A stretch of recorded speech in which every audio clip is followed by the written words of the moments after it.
What up, you guys? So the other day, right? Tried to buy a car, used car, and so I want to tell you a story about how I was at the car dealership, and someone got so annoyed by a question. I was like, "Yo, it's crazy," and I just want to tell you why, when dealing with people, this is why empathy is my saving grace. That leads to me not being frustrated by people because I default into trying to understand what the hell made a person so mad, and then realizing that whatever attitude someone has, that's not my problem. You know what I mean? Like the car salesman that I dealt with the other day. If she's a broken person, she was broken way before I stepped in her office. You know what I mean? But anyways, I remember I sat down. I asked about the mileage once, and then I forgot her answer. So like 10 minutes later, I asked again. I was like, "Yo, how many miles did you say was on a vehicle?" She was like, "Oh, 117,000 miles." And instantly, right, her very next sentence was, "I hate it when customers trip over the miles," or "I hate it when customers, they focus on that so much." You know what I mean? And I'm like, okay. I'm like, yo, but you don't even know what my intention is. You know what I mean? Because in her mind, here's why that made her mad, right? First of all, maybe a lot of customers ask that. And maybe a lot of customers that ask that hear the mileage and then don't purchase anything. You know what I mean? So she probably thought that I was saying stuff that made me a disqualified customer or made me somebody who wasn't gonna purchase. You know what I mean? And a lot of salesmen have this entitlement that everyone I deal with needs to buy from me. People don't need to buy your shit. You know what I mean? Like, and when you really believe that you're going to get yours, it doesn't matter where it comes from or who it comes from. You know that you're going to get your money. You know what I'm saying? And especially when you're sharpening your skills, right? When you're trying to be the most competent salesman, right? Because I'll tell you what an incompetent salesman does: gets mad at the customers and blames the customers for why they don't have a sale. It's like, yo, be a better salesman and you'll get sales. You know what I mean? But anyways, so I could tell how agitated she got, you know what I mean? And then I looked to my left and I see pictures on her wall, right? Pictures of kids. I'm like, oh, it's probably her kids. I see a ring on her finger. She's married. Later on, like I was there for like 2 hours. She goes outside to take a smoke break, you know what I mean? So I'm like, oh, she smokes. Maybe she's stressed, you know what I mean? Maybe she hasn't had a sale in months. Cause some car salesmen, they don't do so well. You know what I mean? Like every person that walks in, they're praying to God that that person signs up for a car because their livelihood depends on them making sales constantly. That's why a lot of people don't want to be a salesman, because you think that you have to convince people. If you be a kind person, my bad. If you're nice, right, and if you're informative, because people don't know, they don't care how much you know until they know how much you care. When they know you care, you know what I mean? That means something. But as soon as she got mad, I questioned that whole establishment. That whole establishment was like shady to me after that. I'm like, man, I just want to know what the mileage was. Like, how's that a big deal? But it was to her, right? Because that's the prohibited questions that customers don't have the right to ask. And this is what happens when you have expectations on what other people are allowed to say or not allowed to say. Because then you run into people that say the things you think they shouldn't, and then you have an emotional response to what you think other people shouldn't. You know what I mean? So it's like, I just thank God personally, that I respect people's free will. And I respect that you could say what the hell you want. You know what I mean? Like, whether it's like, who am I to say that what you're saying is not permissible? You know what I mean? Like, the reason for free speech and leaving it open is when people have problems, they could say, excuse me, they could address it. They could talk about how they feel openly and freely. You know what I mean? There's so many people, there's so many people in relationships, in marriages, and they can't freely express themselves. And that's why it leads to divorce. That's why it leads to like things getting problematic. You know what I mean? So anyways, the reason I asked for I don't know nothing about cars, to be honest. I was getting information from her so I could text it to my stepdad because he's knowledgeable. You know what I mean? Like, I was there for 2 hours and I didn't get a price. She gave me a range. She was like, yo, the cars on this lot, they range between 8,000 and 13,000, but wanted a lot of upfront information. This is what made it shady to me. It was like, she wanted bank statements. She wanted just a lot of stuff. You know what I mean? Like, mad information. He wanted 6 references from me and from my mom as well. And I'm like, yo, like, what you need all these phone numbers for? Like, it was a lot, and all of that for me to still not know the price of the vehicle, and her giving me, like, it was like an issue to talk about the mileage or whatever.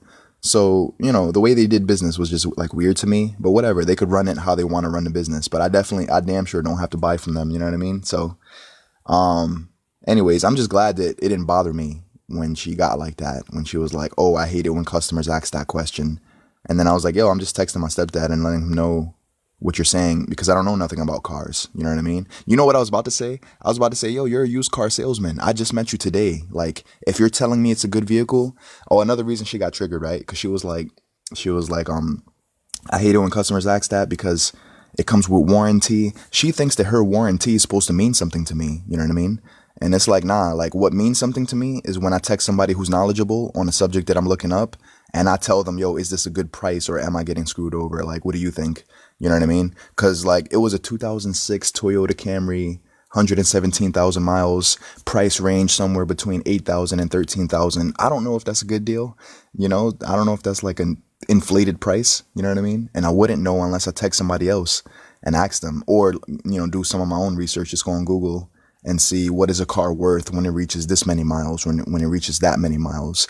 What is a car worth from 2008 with this mileage or, you know what I mean? Like until I got into the specifics, like I wouldn't have known, you know what I mean? But in her mind, she instantly felt the pressure of, man, I might not get a sale. And within a moment, I turned into every customer that's ever annoyed her. I got placed in the same category in her mind. So that's why I received the same treatment. You know what I mean? Like, yo, when you hate a person, you're going to hate anyone who looks like that person. Anyone, not looks like them, personality wise, anyone who acts like them. You know what I mean? There's a time when I used to hate my own brother. I used to hate my stepdad. And then every person I meet who was remotely anything like them, I hated them too. It's almost like they all had the same face to me, right? They just got placed in the same box, received the same treatment. You know what I mean? I distanced myself from them because I didn't like certain personality traits, characteristics. You know what I mean? And there was just certain energy that I didn't want to be around because I wasn't strong enough to be around energy that's not me without being consumed by it. You know what I mean?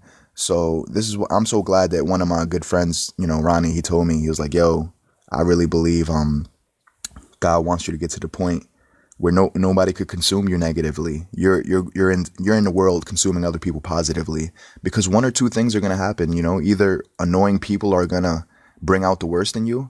You know what I mean? And sometimes I get it. Sometimes people are purposely trying to get on your nerves. They're purposely trying to get an emotional response from you. But I promise you, they're not happy. You know what I'm saying? Happy people don't walk around trying to make other people miserable. It's the unhappy ass people doing that. You know what I mean? So there's things that I just deeply understand. So when someone try to ruin my day, I don't take it personally. I know that if you're trying to ruin my day intentionally, your day's already ruined. Your year's probably already ruined. And your last 5 years are probably already ruined. You know what I mean? There is no happiness for you to draw from. And that's why you're not able to reciprocate that towards other people. You don't have no happiness within yourself. Like, you know what I mean? So like, there's a scripture in the Bible that says, love your neighbor as yourself. Some people confuse it. They think that it just says love your neighbor as it's, like it's commanded like that. And I knew a lot of people that they used to like love their neighbor more than themselves. And they thought that was a humbling, that was a thing of humility to be that way. To just love everybody more than you love yourself, and it's like, yo, but how can I save you if I'm dying? You know what I mean? Like if I need stuff, like the best way to love yourself is just to be all that you can be, do the most that you can. Right. And, when you give to other people, it's not from your cup. It spills over from the saucer that the cup is held on top of. You know what I mean? Everything you give people is excess out of what's coming out of you already. Like if there's like a river flowing out of you of peace and happiness, then your well, like, or if it's a well, your well never runs dry. You know what I'm saying? Like you always have abundance to share with people because you've become an abundant person. But when you're a dry cup, you don't have much to give to people, and you don't have much to give because you didn't work hard, or you didn't not work hard. You didn't focus on trying to become more. You know what I mean? Like sometimes people are like trying not to get annoyed or trying not to be angry. You know what I mean? You don't, it's, I never met any person that tries to manage their anger and has been good at doing that. You know what I mean? It's better to, hold on a second. Turn this notification off. It's better to get rid of anger. You know what I'm saying? As much as possible. Like just get rid of it. The only way to get rid of it is to change your mindset about the things that make you angry. You know what I mean?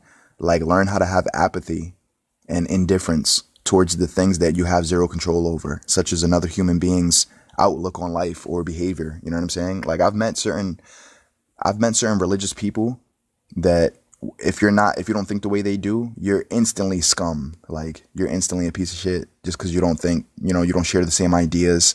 And if they view you that way, that's how they're going to treat you. And they treat you like your shit. They're never going to be able to convert you into their religion or get you to even want to listen to their ideas because they know that you don't respect them as a human being, and this is why people don't care how much you know until they know how much you care. You know what I'm saying? It's so much more meaningful when a person knows that you care about them. Like I was talking to somebody yesterday. This guy's like always drunk, but I was talking to him and he was like, yo, Rob, he was like, yo, I really respect your opinion, man. You don't come on forceful.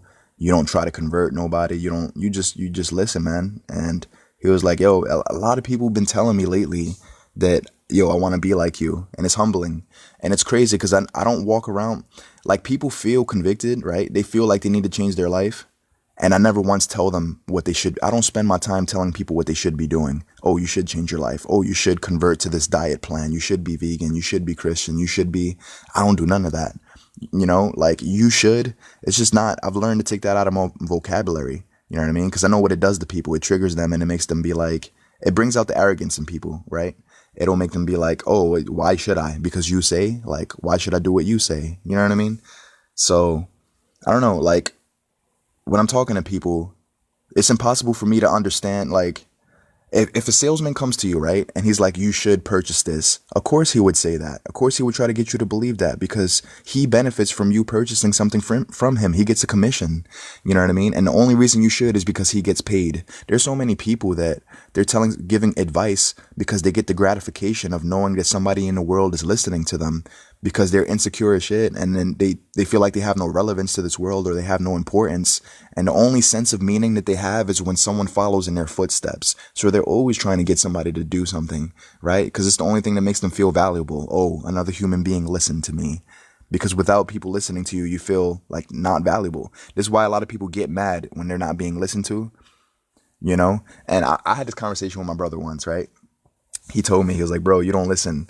I'm like, I do listen. What do you mean I don't listen? I don't follow, but I listen. I could recite back to you everything you've ever told me over the last 10 years. That's proof that I listened. But what you're looking for is someone that actually follows what you're saying. You know what I mean? Like, so we confuse that. We be like, yo, you don't listen. If somebody could recite back to you everything that they said, this is when we use words improperly. Like someone telling you what you said, right, and reciting everything back to you and fully understanding what you said is proof that they listened.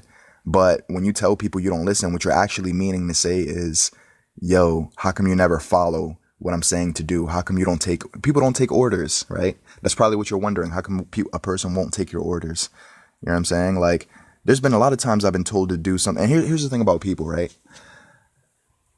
If you don't do what they say you should do, all of a sudden they put a label on that. You're arrogant. You're prideful. You know what I'm saying?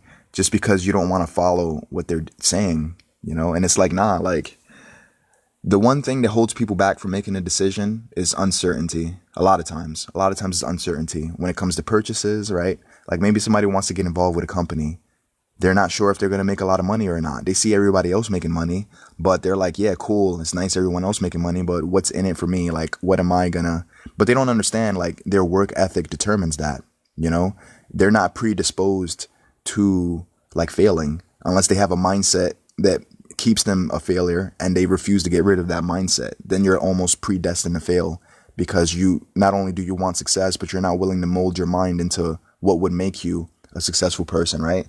Because like successful people, they have habits that make them successful, right? And I think to be successful, you have to pick up on those habits. You have to become that person like today, like now, you know what I'm saying? Which means you have to metaphorically die to everything that you were, like personality wise, like laziness, you know what I'm saying? Putting off things till later. Like you have to transform your mind completely and take on new disciplines and responsibilities to get the things that you want. You know what I'm saying? I heard this quote once. It was like, yo, a lot of people, many people want things, but very few people deserve what they want. You know what I'm saying? Like people want a lot of stuff, but most people don't deserve what they want. And in order to get what you want, you must first deserve what you want. And the way you deserve what you want is, developing the disciplines necessary to get what you want. You know what I'm saying? Because it's only through discipline that people get what you want. You know what I mean? Like when I hear of somebody having $1 million, and here's a crazy thing about perception.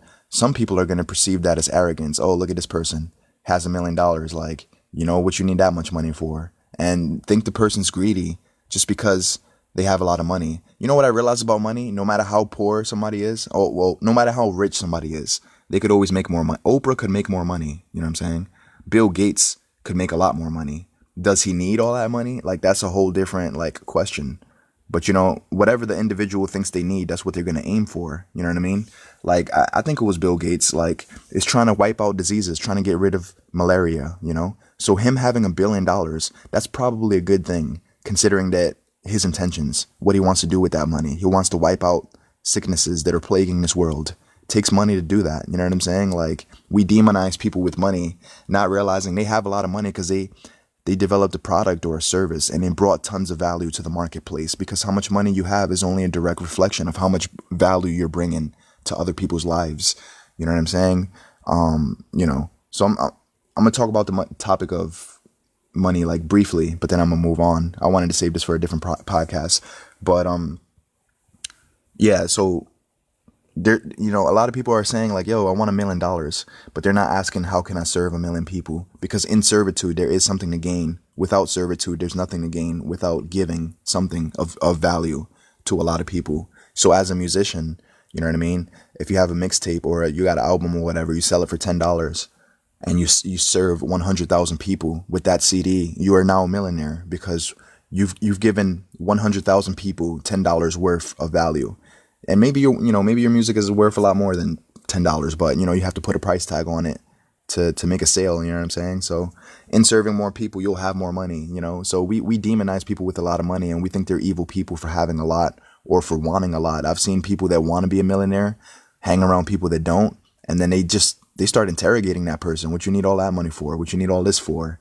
You know what I'm saying? So, and it's a much better conversation to have with yourself. Once I become a millionaire, if that's what you want, what am I going to do with all that money? Like, what's the purpose of it? Do I want to have it just to have it? Because if you want to have it just to have it, it might not be enough emotional drive that takes you there. You know what I mean? But if you want it because you want to wipe out malaria, right? Or you want to wipe out certain diseases, that's more incentive for you to want to make a lot of money, because you realize that your goals are big and it takes a lot of money for you to accomplish the things you want to accomplish. You know what I'm saying? Everyone seems to be like a minimalist. They're like, you know, they're always wondering why someone needs, you know, and it's like, yo, it's not about the money. It's about, if I bring a lot of value to the marketplace, I'm going to have a lot of money. You know what I'm saying? Like, so yeah, man. And so I'm gonna save this money topic for a different podcast. But anyways, so I'm gonna get into some things, some stories and stuff, right?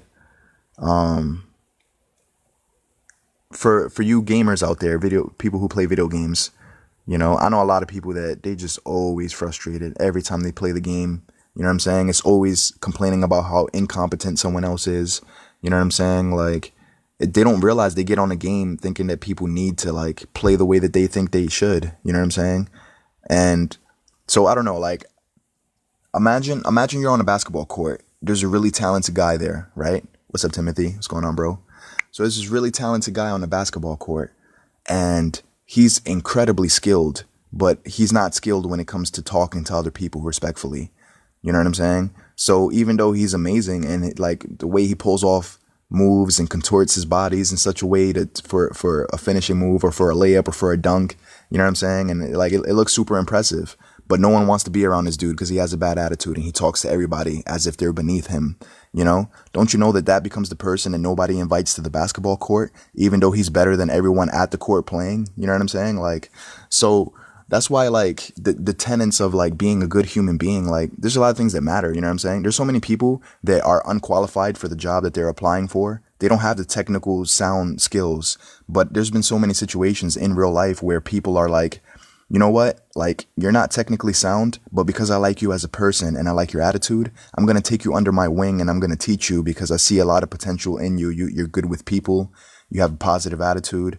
You seem so, like, you know, uplifting, whatever it is, you know what I'm saying? And they actually, you'll meet people that have the patience to train you because they like you. You know what I'm saying? Like, People don't realize the value in being a likable person. I know a lot of people, and there's a lot of people that be like, man, I don't care if nobody likes me. I don't care if nobody likes me. But then you find out people are talking bad about you, and then you get emotionally triggered by that. But it's like, if you don't care if people like you, why would you care that they have things to say about you? Because people that don't like you, what else would you expect from them besides for them to rally up in a circle of people, other people that don't like you, and then talk bad about you all day? That's what people that don't like you do with their time. They talk about how much they don't like you to other people that share the same similar feelings.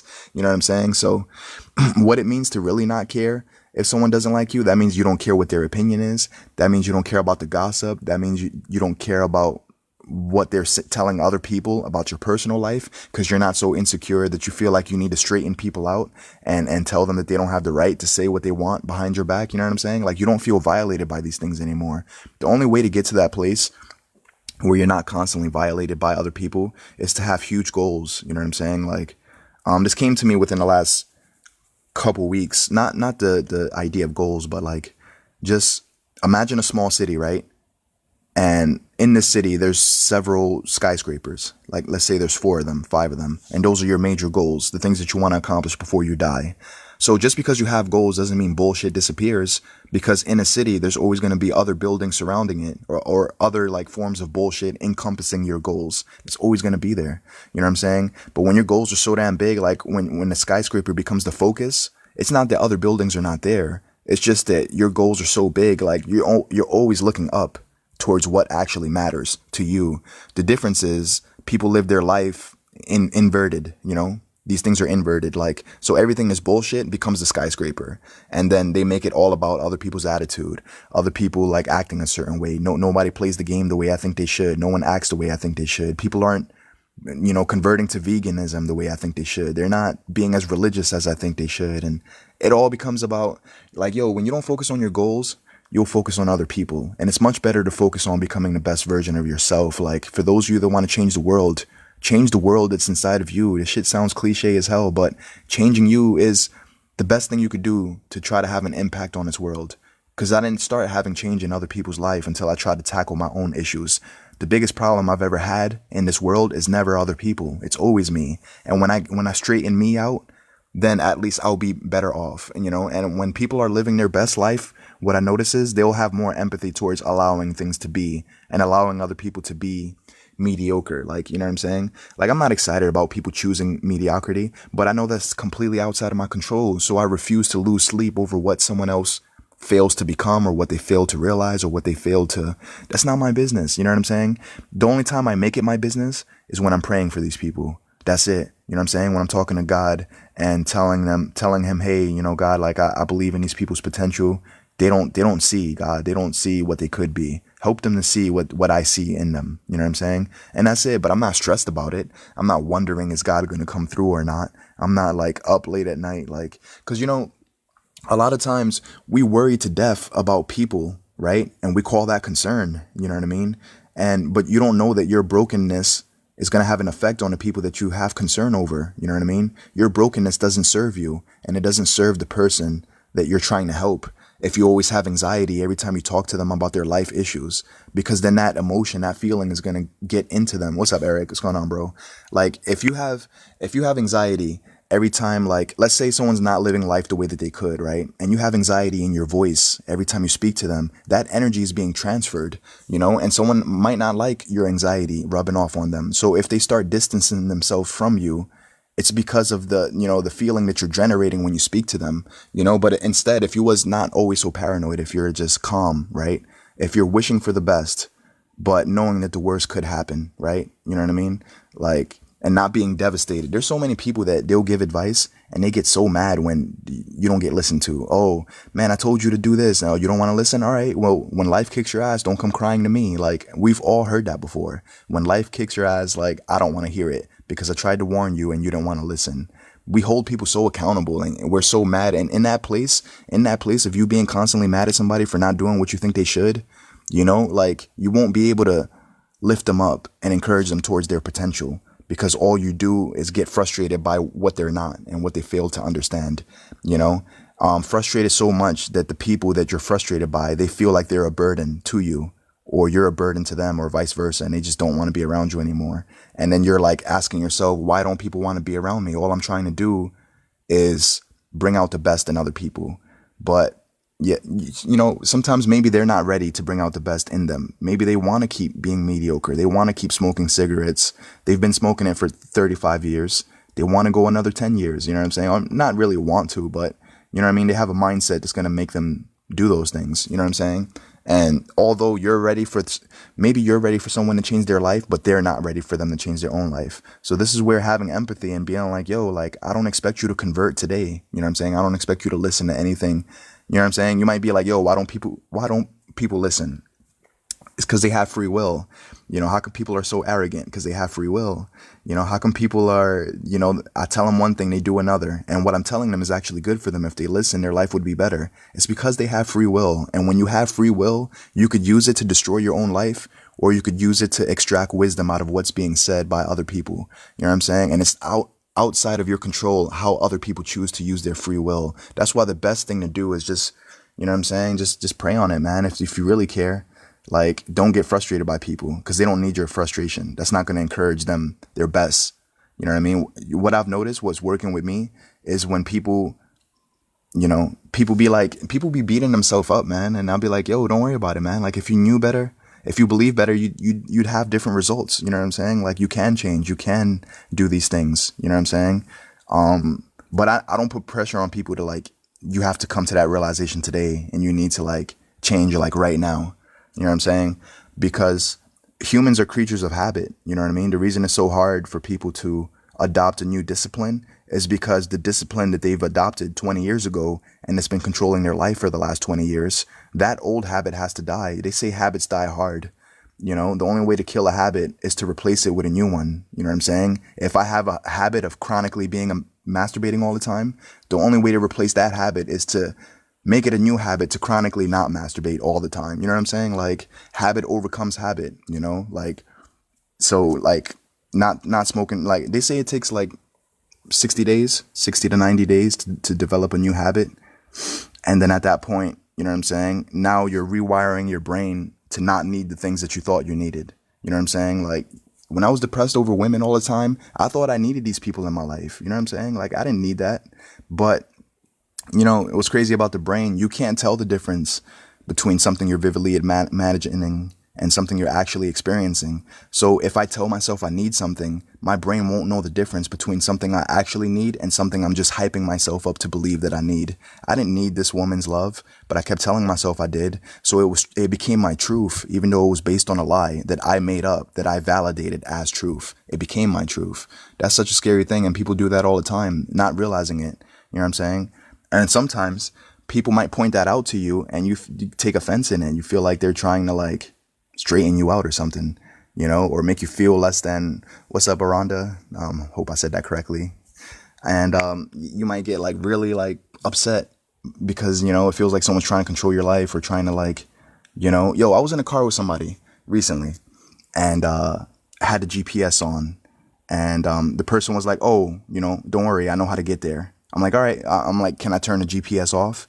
They're like, no, you shouldn't turn it off. I'm like, oh, you said you know how to get there. And then the person was like, well, I kind of know how to get there, like 90%. I'm like, all right, well, I'm going to leave the GPS on, because if you know how to do something, if you kind of know how to do something, that means you don't know how to do something. So I'm gonna just keep the GPS on. Yo, this person felt so attacked. Like, oh, why are you attacking me? I'm not attacking you. You know what I mean? What do you feel, like retarded or something just because you don't know something? Or you feel like I'm pointing out what's wrong with you? Like, I'm just simply saying, if you don't know something all the way, you don't know it at all. Like, if somebody's doing a heart transplant on you, right? And you ask them, yo, like, do you know what you're doing? If they say, I kind of know how to do a heart transplant, you're going to think that they don't know what they're doing. Because there's no such thing as kind of knowing something. Yo, if someone kind of knows how to go to heaven, do they know how to get there? No. Like, you know what I'm saying? Like, all this kind of stuff, like, you know what I mean? But anyways, the person felt insignificant when I was like, yo, all right, I'm going to keep the GPS on, because, you don't know if you kind of know. You know what I mean? If you don't know how to get there 100%. Because if you really know how to get there, I could turn the GPS off and we'll get there without it. The fact that it needs to be on is proof that you don't know how to get there. But me saying that brought out such a demon in this person. And the person thinks that I'm responsible for how they feel. or the emotion is being brought out of them, and which is a common thing for us to believe that, yo, you're the reason why I feel the way I do. You're the reason I'm upset. You're the reason I'm mad. You're the reason, and that's why, to me personally, the greatest realization I had is every feeling, every emotion I've ever had is all of that shit is my fault, all of it. But that's powerful. You know what I'm saying? I don't say it's my fault and then dwell about how sad that is. I'm glad it's my fault, because if it's somebody else's fault, that means other people control me. That means other people could bring out an emotional response in me. They could say whatever they want to trigger me, and it's their fault that I feel the way that I do.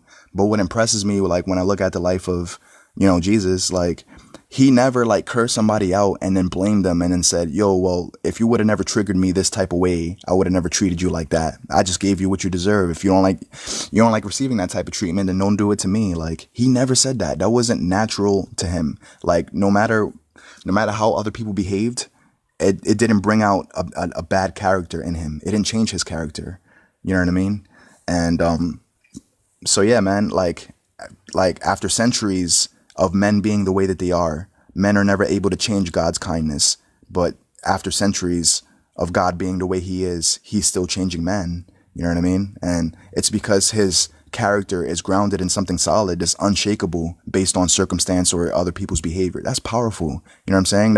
And I think every human being alive, you know what I'm saying, could do that, could get to the place where they're unshakable by people. No one annoys you anymore. No one bothers you. You know what I'm saying? Like, so I know a person that like they get on a video game and every time they get on, they're like, yo, man, I always play with idiots. I always play with people that don't know what the hell they're doing. He's trained his mind to focus on that. So now that becomes the first thing that he notices as soon as he plays a match on a video game, how incompetent other people are and how they're not skilled enough, instead of getting on the game and then just saying, yo, you know what? I'm going to play the best that I could play because I don't have no control over how you choose to play. You know what I'm saying? Like getting back to that example I was telling you earlier, like the guy on the basketball court is super talented, but he talks to everybody like they're shit. No one's going to want to be around this dude because although he's amazing, like it's amazing watching him play. And you know that if he's on your team, you're probably going to win, but he's not amazing to stand next to because of his character. Because if you don't score the point or if you don't pass the ball or if you don't play exactly the way that he thinks that you should, he's going to yell at you. And humans don't like being yelled at. You know what I'm saying? Like, there's a lot of macho, like bravado, like on the court. You know what I'm saying? That's why a lot of people fight all the time because the way they treat each other when you don't make a basket, when you don't make a layup, when you don't cut to the basketball, like, to the hoop, you don't like, you know what I'm saying? You don't set a pick or you don't, you know what I'm saying? You don't play the way, and we get mad at other people's incompetence, not realizing, yo, maybe you're just not, you know what I mean? Maybe you don't have basketball IQ. Maybe you just don't, you know what I'm saying? Some people are just whack. Like, and it's when we're unable to accept somebody's whackness that we're like, yo, well, you should be good or you should play like this or you should. And that's why I just stopped saying those words because you should and you shouldn't is destroying lives everywhere. You know what I'm saying? Every time you've ever been upset, I promise you're focusing on how somebody should or shouldn't be doing something. And it bothers you because what they're doing is not according to what you think, how you think it should be. You know what I'm saying? And misery happens when we live life outside of what's happening and we fantasize about the way that it should be happening. And we get mad that how it's happening, it's not how it should be happening. And then it creates an emotional response in us, which is usually, frustration. For some people, it's sadness. You know what I mean? Depends on what your dominant emotion is. For me, it used to be sadness. I didn't respond with anger to everything, although a lot of things did get me mad, but I responded with a lot of tears for a lot of things. Like when people didn't love me, that shit made me cry. And, I was sensitive as butterfly. And I thank God so much that I didn't just say, well, I was born to be so sensitive. I was born to be soft. I was born to, every time you say something I think you shouldn't, my life falls apart. I wasn't born for that shit. Hell no. If I would have embraced that as normal, it would have became my normal. And I would have embraced something as true because I claim it to be true and it becomes my truth even if it's not actually true. You know how many weak ass people think they were born to be that way and they think that they have to be that way, and their last 10 years of misery, they think that their next 10 years is going to look the same? Well, it is if you never change. Like if you never, you know what I'm saying? And we justify certain emotions. Like, yo, I was having a conversation yesterday. I was telling a friend, I was like, yo, the last TV series, well, not TV series, Netflix series that I saw was 13 Reasons Why. I saw season 1 and 2, right? I was like, yo, bro, like if you see, if you see why this girl killed herself, you're probably going to be like, damn, like that's it, like over that, And he was like, oh, well, why did she do it? And I was like, oh, it was just, rumors, high school rumors or stuff like that. He was like, yo, bro, that stuff could really get to you. I didn't really say much, you know what I mean? But I only asked one question. I was like, bro, when you defend other people's weakness, are you defending it because you're trying to be empathetic towards other people?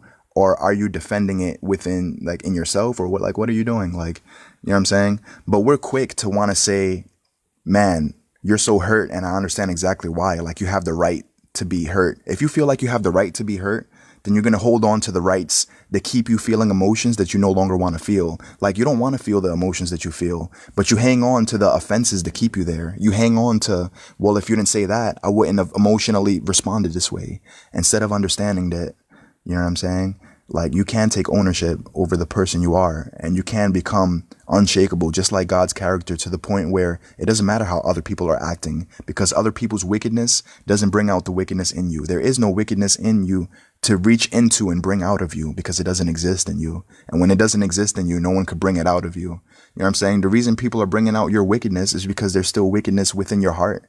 It's the only reason someone could reach into your heart and drag that out of you, because you still have characteristics that make you just as wicked as the people that you criticize for being the way that they are. And one thing that I realize is every characteristic I've ever criticized in a person, I've been guilty of having at some point or another. So that's why I just don't criticize people anymore, because I realize, yo, there was a time when I was there too, man. There was a time when I used to, you know what I'm saying? And I just realized that if people believe better, they would live differently. They would live different lives if they understood different things.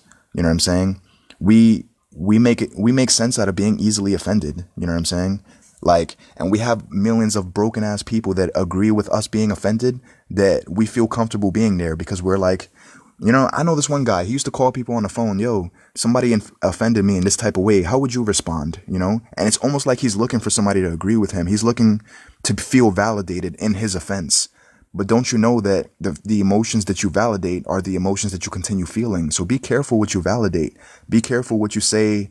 It makes sense that I feel this way, because you will continue to feel that all the time. If you rationalize depression, you're always going to have it. If you rationalize being offended, you're always going to be offended. You know what I'm saying? Like, and being offended just never produces life. You know what I'm saying? It just produces a headache that you're tired of having, but you continue to justify feeling because other people aren't what they should be. And what other people fail to become determines what you are in the moment, in the present, which means you're being shaped by the injustice of other people constantly. And you're never you. You're only a product of what other people are.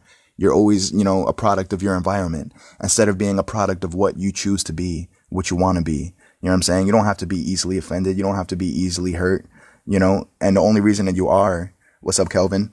The only reason that you are easily offended and hurt is because you have a standard, you have a criteria that says other men should behave this way. And when they don't, you communicate to yourself that now's the time to have an emotional response to how other people are acting.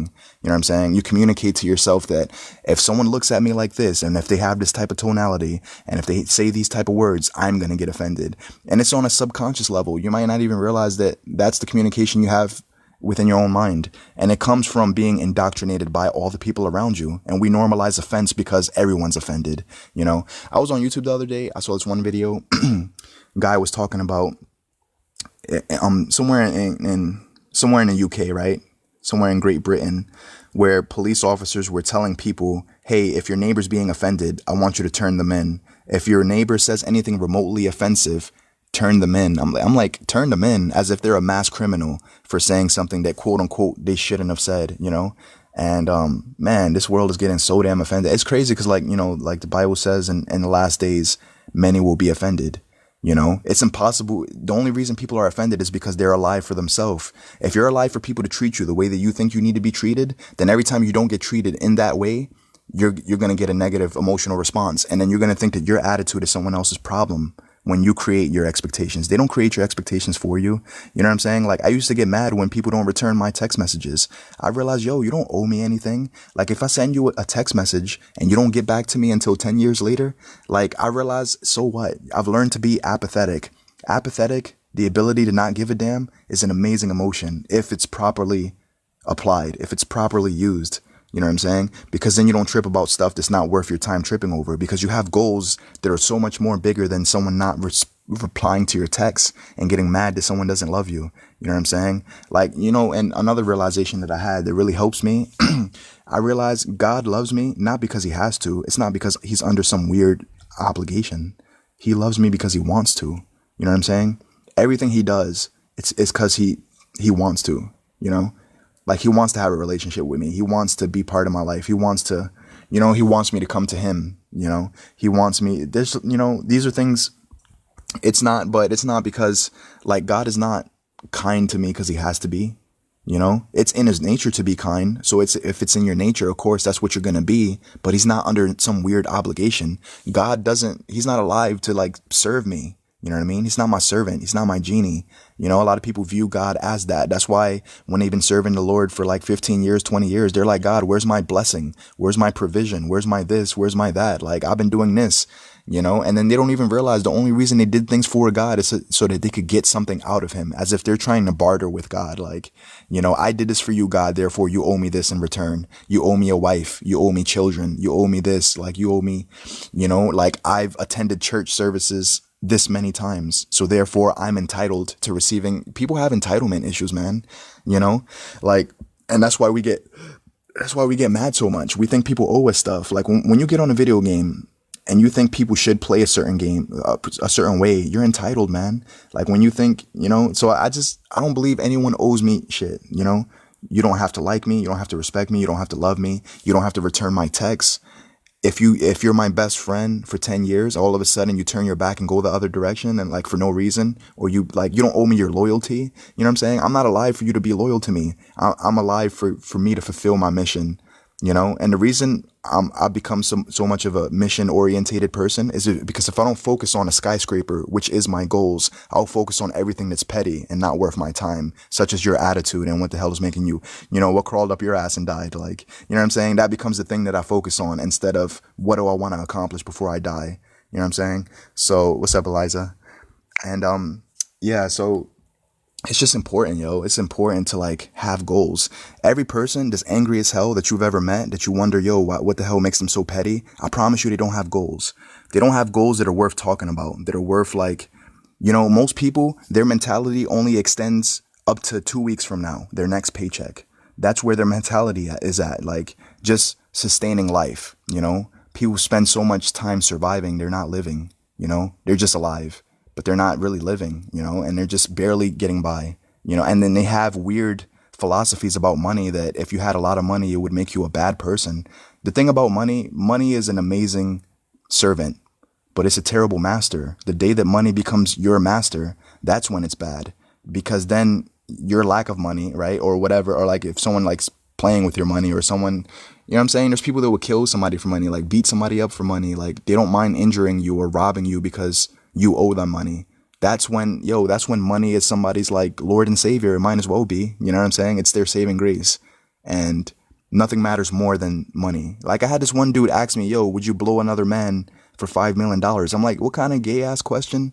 I'm like, bro, would you? Like the way you're asking me sounds like you would. He was really sounding like convincing about it. He was like, bro, what if it's not on camera? What if it's not recorded? Like you're not going to be exposed. Like nobody knows about it. Like, I'm like, bro, like, I want I want $5 million, but if I have to blow another dude for it, I don't want it. Like, I'm good on that. Like, you know what I'm saying? Like, yo, like, but these are things people say when they love money that much. You know what I'm saying? And don't get me wrong, money's amazing. Like, how much money do I want? As much as possible. You know what's weird about money, right? I want you to think about your relationships with your kids, your loved ones, your wife, your girlfriend, your boyfriend, husband, all that stuff, right? Family members. And I'm gonna ask you a series of questions that you're gonna say yes to, right? I'm pretty sure. So how good do you want your marriage to be, right? As good as possible. You're gonna say yes to that. Your marriage being better than it is. Of course you would say yes to that. Like how good do you want your relationships with other people to be? As good as possible.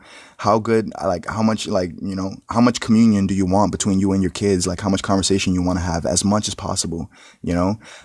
Like how much of a good person do you want to be? Most people would say as good of a person as possible. Why? When it comes to money, we're minimalistic. We want as little of it as possible, just enough to maintain and function and get by. You know what I mean? So with everything else on that list, you want your marriage to be as good as it can. You want your relationship with your kids to be as good as much as possible. You know what I'm saying? You want the most out of your kids. You want the most out of your marriage.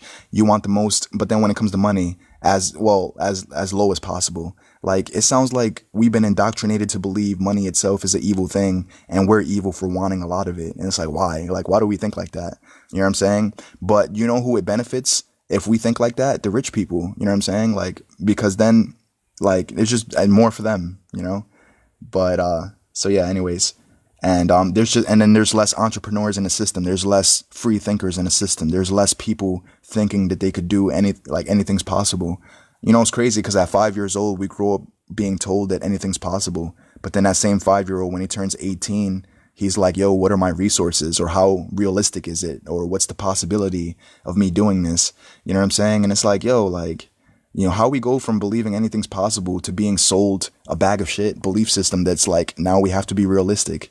You know what I'm saying? Like, and when we were kids, nothing we did was realistic. We used to pick up toys and, like, you know, pick up airplanes and make sound effects. And, like, yo, when a kid picks up an airplane, that shit is really flying in his mind. You know what I'm saying? Like, you know, so that's what's so amazing about kids, man. They have their sense of imagination, and grown-ups lose that, you know, and then we get cynical and we get realistic and we get pessimistic, you know, and we start thinking nothing's possible, you know. That's why, like, when Jesus in the Bible was talking about you got to have childlike faith, you know, he points at a kid. He says you have to be like one of these to get into the kingdom of heaven. He's talking about the simplicity of a child. They don't express doubt all day. They don't express disbelief all day. They talk about what they want all day. That's all they know how to talk about is what they want. And they don't know how to talk about obstacles that stand in the way of what they want.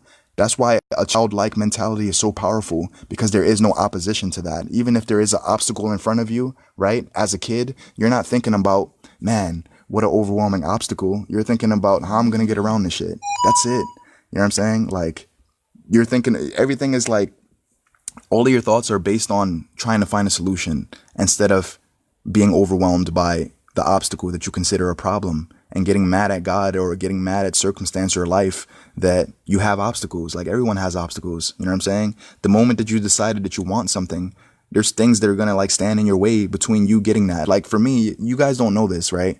But I'm socially awkward as hell in person. Well, some of you might know that. Some of you met me in person. I still am, though, you know, and I've had social anxiety before. There was a time when I was at Walmart it was Black Friday. There was a bunch of people there, and it was so packed in Walmart. It was like, yo, it was like bumper to bumper traffic on a highway, but except in Walmart, bumper to bumper traffic with the damn shopping carts, bumper to bumper. You know what I'm saying? There's so many damn people in there. I had a panic attack. I had to go outside. I was like, yo, I can't handle this. You know, social anxiety. You know what social anxiety means? It means you care about what you call it. Like, you're thinking about how you're going to get judged, right? You're thinking about, actually, let me pull it up for you. I'll read it to you in a second while I tell you this story. But yeah, man, I had to go outside. I had to call my mom and tell her to come pick me up. I couldn't handle being in a place with so many damn people, which one day I thought about it. I'm like, yo, I want to be a fucking rapper. Like, how's that going to work? Because when I'm on stage, there's nothing but thousands of people in the audience, and all eyes are on me. Like, you know what I'm saying? Like, how overwhelming is that going to be? But I love that social anxiety stands in the way of my dream. You know what I'm saying? Because either I'm going to use social anxiety as an excuse to not execute, or I'm going to find out how the hell I'm going to get over that shit and get what I want out of life. You know what I'm saying? So even me personally, like, the things that I want, there's things that stand in my way, but it's okay. You know what I'm saying? Like, it's only going to be a testament to myself when I accomplish the things that I want to say, man, I must have wanted it bad, because I didn't use this as an excuse to not have what I want. You know, where other people would have used this as an excuse and found reason not to continue moving forward, I used it as leverage to get what I want, you know, out of life. What's up, John? What's going on, bro? And that's just a powerful thing, you know, like, to know that there's obstacles, right? But not get so overwhelmed by them, or not take the obstacle personal. You know what I'm saying? Because you're like, yo, I'm going to get mines. Like, you know, so... And, you know, there's so many people, right? I'm going to get into a different topic in a second. But there's so many people that try to take credit for your success. You know what I'm saying? There might be somebody who got you a job 10 years ago, and you get into an argument with that person, and they start talking to you like, oh, Well, you wouldn't have had a job that you had for 10 years if I didn't put in your resume at this location or if I didn't put in a good word for you. It's crazy what comes out of people when they get mad, right? You know what I'm saying? Then that's when people are honest. Then they tell you how they really feel. You know what I'm saying? That's why I love it when people get mad. Not cuz not cuz I don't like for people to get mad, you know what I'm saying? But what I like is their honesty. You know what I'm saying? And it seems like you have to be angry to be honest. What the hell? Like, people are so damn passive, you know what I'm saying? Like, just tell the truth, dude. Like, but they don't want to deal with the short term friction of telling the truth. And then people are so easily offended. That's why everyone's withholding truth, you know?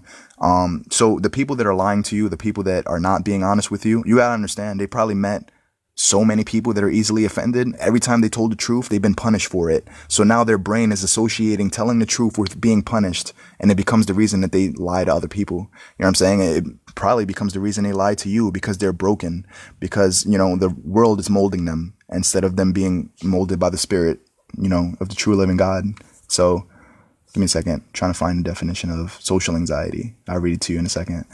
Social anxiety definition. Yeah, so it wouldn't seem like I have this shit, social anxiety, because I talk so damn comfortably on this podcast. That's because I don't have to look at you.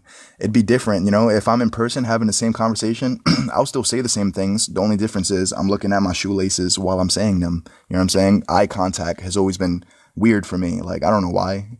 But what I do know is I have to get over that shit, because there's things that I want that, like, the things that I'm talking about now, it's going to be a barrier to my success if I use it as an excuse as to why I can't do something. And I refuse to let that be the reason why I can't accomplish what I want. So I'm going to take my awkward ass and get on stage. You know what I'm saying? Like, because that's what I want. You know what I'm saying? So whatever fear, whatever phobia I have to battle, that's fine with me. And I don't take it personal that, you know what I'm saying, that I have these weaknesses. Because like I said, it's only a testament to how bad I want it. So social anxiety, right? It says, the defining feature of social anxiety disorder, also called social phobia, is intense anxiety or fear of being judged negatively, evaluated, or rejected in a social or performance situation. So yeah, that's what it basically means. I value people's opinions when I'm on stage, right? I'm thinking about, like, what do they like it, or, you know what I'm saying? It's like, yo, dude, it doesn't matter. Just give your performance. Like, do your best, right? Whoever doesn't like it, not everybody's gonna like you, and not everything you say is for everybody. Not because it's not for everybody. Like, there's a lot of things that I say that could be for everybody, but they're probably gonna reject it because life is a numbers game. You know what I'm saying? Like, oh, what's up, John? Yo, that's crazy. I didn't think you had that. Yeah, it's crazy, and it sucks, but it's whatever. Because, like, one day I'm not gonna have this shit anymore. You know what I'm saying? Like, I'm determined to kick it the hell out of my life because it has no business being here. You know what I'm saying?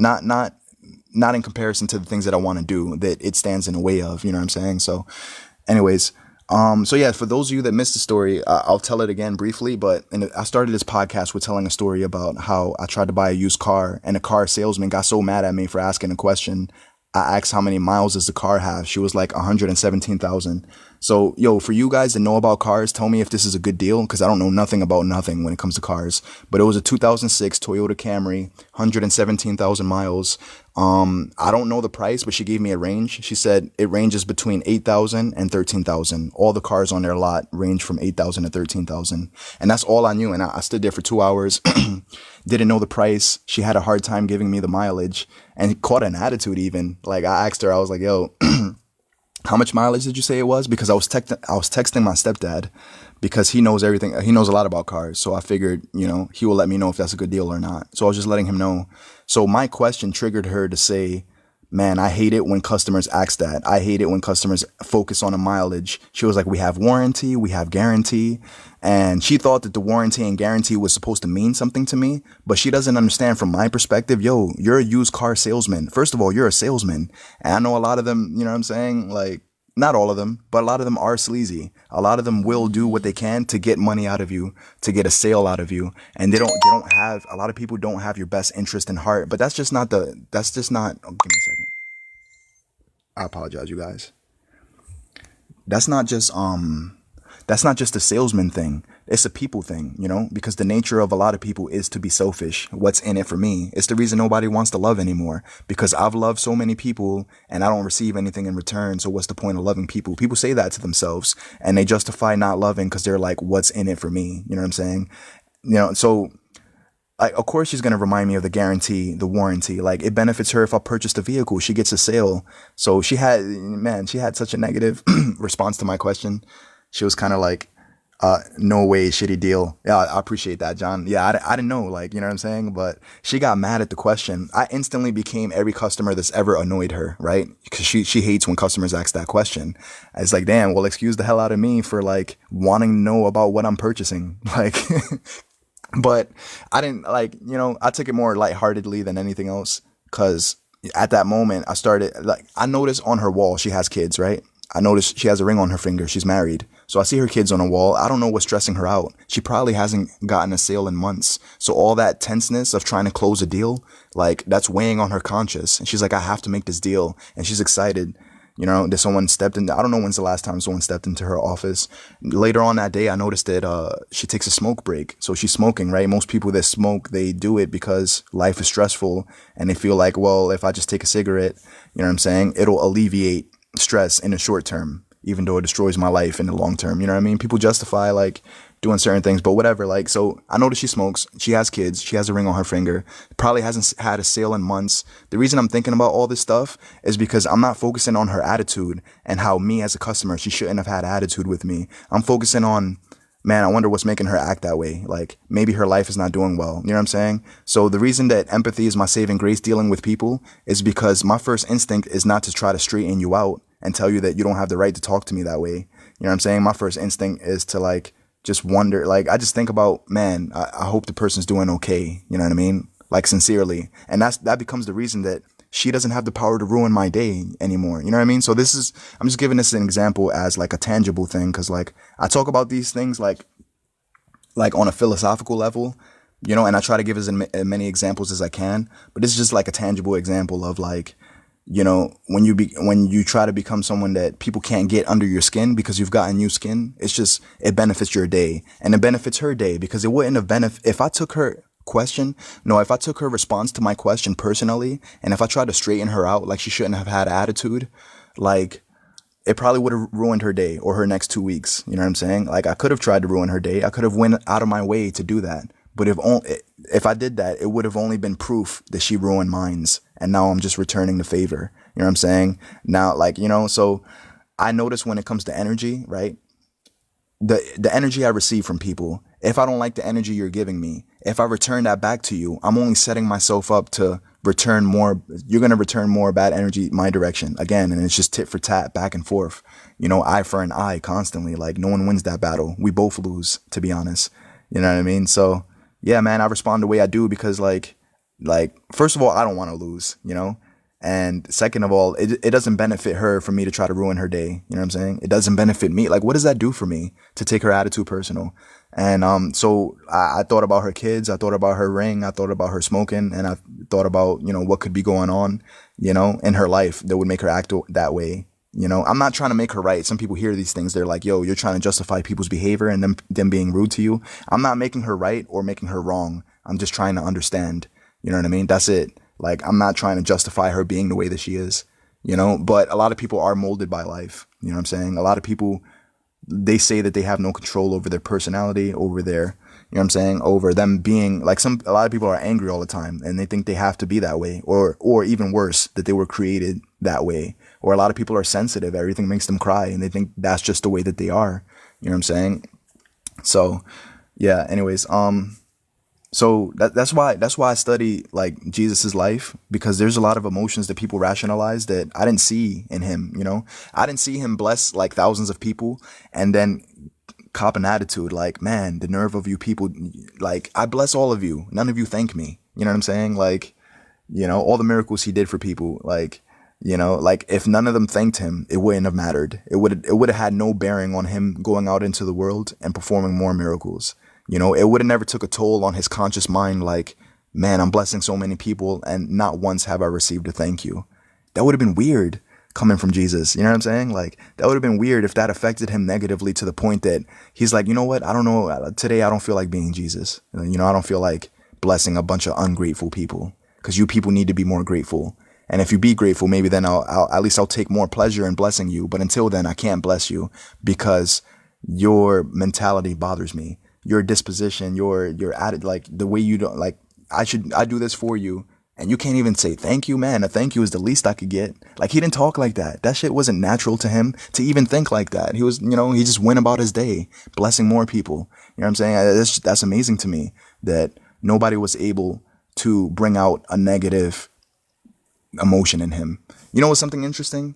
When you squeeze an orange juice, you know, you expect orange juice to come out of the orange. When you squeeze a grape, you expect grape juice, But why is it when you squeeze a Christian person, you get the devil? Like, why does that happen? You squeeze a Christian and you get Satan? Like, that doesn't make sense.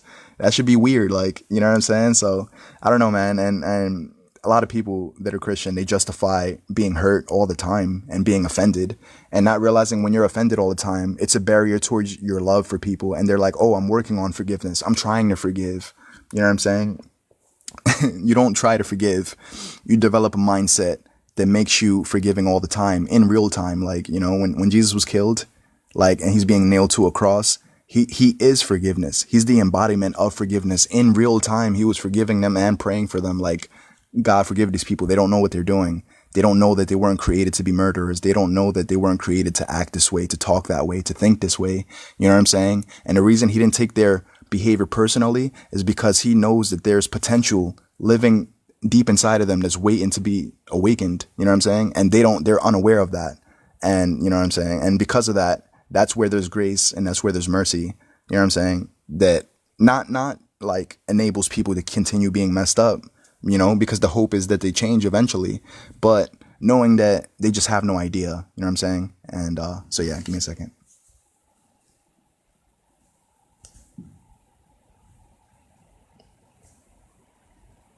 So I apologize. What she hates is when customers know what they are looking for. Yeah. Good point, John. You're probably right. 6 grand tops. Okay. So yeah. On top of that, like, she wanted a lot of paperwork. Like, she wanted documents, she wanted files, she wanted just mad stuff, yo. And it's like, and I didn't know the price, and she had a hard time giving me the mileage, But her anger, John, like, the moment she got angry, I questioned that whole, like, establishment. You know what I mean? That whole establishment became weird to me. I was like, this place is shady. But I'm glad you told me that, because I had no idea. So yeah, 6 grand max. Now I know for future references, and I need to do, like, more research on cars and stuff like that. Make sure I don't get screwed over. But yeah, 8 grand to 13,000. That's pretty crazy. I think the reason they inflate the price so much is so that the salesman could get a huge cut of it. It's probably why they set it up like that. And they probably wanted all this documentation to see how much can they exploit me for. You know what I mean? They wanted to know about rent, who's living with who, like, man, how much are you getting paid? What's your cosigner getting paid? When's the last time they did this? When's the, like, you know what I mean? Like, mad stuff. So they're trying to figure out some numbers to see how much can they exploit you for, So I'm like, you know what? I'm gonna just take my ass to the Toyota dealer or Honda dealer, or, like, where I'm gonna go to a place where your name and reputation is on the line. You know what I'm saying? Like, so yeah. But the reason I don't trust, like, used car salesmen, you know what I mean? It's a people thing. It's deeper. Like, I used to blame salesmen. It's a people thing, man. People are selfish. People will try to manipulate and exploit anybody to get what they want. It's all about getting what they want. You know what I'm saying? I know a lot of people that used to try to tell me stuff, and if I didn't follow what they were saying, they cop so much of an attitude. Why? Because they was alive for themselves. They was alive for people to listen to them. That's why every time people don't, they're positioned for anger. And they must be talking to God sometimes like, yo, God, why am I so angry? It's because you can't handle not getting what you want. I had a salesman block me on Facebook because I wouldn't join her business. I'm like, yo, you think I owe you? Like, I'm supposed to just join everything? You know what I'm saying? I don't have to join your business. And so, yeah, entitlement, man. I just removed my entitlement, and it just blesses me a lot, man. It makes it so every day is a good day. You know what I'm saying? For me, because you don't owe me. And it's a beautiful thing when you don't owe me anything. You don't owe me love, return my texts, none of that. You don't have to be considerate. I don't expect you to give a damn about me. You know what I'm saying? Like, I expect you to do whatever you prefer to do. That's the only thing I expect from any humans, because whatever a human being prefers to do is probably the behavior they're going to engage in. You're going to do the things that they prefer to do. It's rare that humans do what they quote unquote should be doing, but it isn't rare at all that people do what they want to do and what they prefer to do. You know what I'm saying? So When people are doing like questionable behavior, I just learn to say, well, they're doing what they prefer to be doing. You know what I'm saying? So, and life is a numbers game. Not everybody's going to be kind. You know, a percentage of people are mean. Some people are twisted. Some people are manipulative. Some people lie. Like a percentage of people are righteous. Percentage of people are unrighteous. You know what I'm saying? And so, there's just a lot of pain and misery when you're constantly questioning why things are going to be the way they are, or why does it have to be this way. It's because people have free will, and with free will, they could use it any way they want. And sometimes people are going to use their free will in a way that annoys the hell out of you. And you have to learn how to not be annoyed by these people, because if you don't, then they're always going to be the person that controls your blood pressure. You know what I'm saying? Like, and then your day's never going to be a good day, because you having a good day is dependent upon circumstances turning out okay and people behaving the way you think they should. You know what I'm saying? We talk about common courtesy, you know, and then we think people owe us that. Like there's, when you hold the door open for a pedestrian, they're supposed to thank you. You know what I'm saying? When you stop the vehicle and let somebody merge into traffic, they're supposed to raise their hand up to say, hey, thanks for letting me merge into traffic. Like, and it's like, what are you going to do on the day that people don't thank you the way that you think that you should be thanked? You're going to have a mental breakdown? Like, come on, man. And the thing about this world, it doesn't care that you're mad at it. People don't care that you're mad at them. People don't care that you think they should change, or that you don't like their style or the way they talk or how they curse and what they post on Facebook. People don't give a damn about your feelings, man. Like, so I don't know, man. So it's good to be apathetic towards the things that you just have no control of, man. I don't have no control over what your mindset is. You know what I'm saying? So I don't know, like, to a huge degree, I want the best for people, but more than I want the best for you, I want you to want the best for you. Because when I want something for you, it means nothing. When you want something for you, that's powerful, because now you have more of an incentive towards walking out in your destiny, because you want it for you instead of me wanting it for you. You know what I'm saying?